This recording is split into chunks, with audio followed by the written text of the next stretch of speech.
Saudi আরব কাতারের মধ্যস্থতায় পাকিস্তানের সাথে সংঘাত থামিয়েছে আফগানিস্তান। সংবাদ সম্মেলনে এমনটা জানিয়েছে আফগান পররাষ্ট্রমন্ত্রী।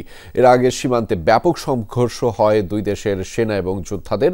আফগানিস্তানের ৫৮ পাক সেনা হত্যার দাবির বিপরীতে ২০০-রও বেশি তালেবান যোদ্ধাকে হত্যার দাবি করেছে ইসলামাবাদ। সংঘাতের জেরে বন্ধ ঘোষণা করা হয়েছে পাকিস্তান আফগানিস্তান সীমান্ত।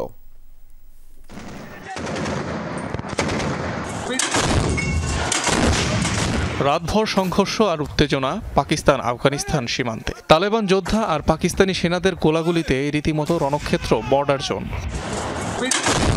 কাবুলে পাকিস্তানের ড্রোন হামলার অভিযোগকে কেন্দ্র করে সীমান্তে যোদ্ধা পাঠায় তালেবান সরকার, যারা সীমান্তবর্তী বিভিন্ন এলাকায় অভিযান চালায়। আঙ্গুর আদ্দা, বাজাউর, দীর, চিত্রাল ও কুররাম সহ বেশ কয়েক জায়গায় সংঘাতের খবর পাওয়া যায়।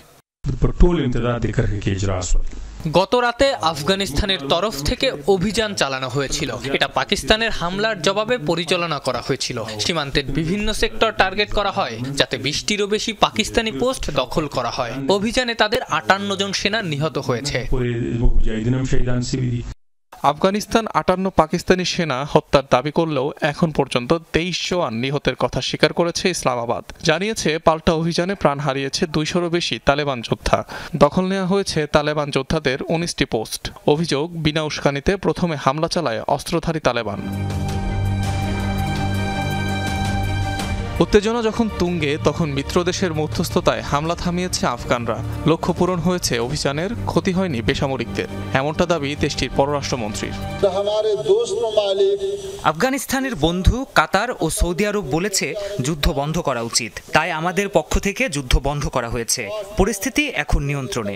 আমরা সুসম্পর্ক চাই। আমরা শূন্য উত্তেজনার পক্ষে। যদি তারা সংলাপে যোগ দিতে না চায়, তাহলে পরিস্থিতি সামাল দেওয়ার জন্য অন্য উপায় রয়েছে আফগানিস্তানের। চলতি সপ্তাহে পাকিস্তানের বিরুদ্ধে কাবুলে ড্রোন হামলার অভিযোগ ওঠে, যেখানে পাকিস্তানের নিষিদ্ধ ঘোষিত টিটিপি প্রধানের মৃত্যুর দাবি করা হয়। মূলত এই অভিযোগ কেন্দ্র করে দুপক্ষের মধ্যে নতুন করে উত্তেজনা ছড়ায়। অনিক রহমান, যমুনা নিউজ।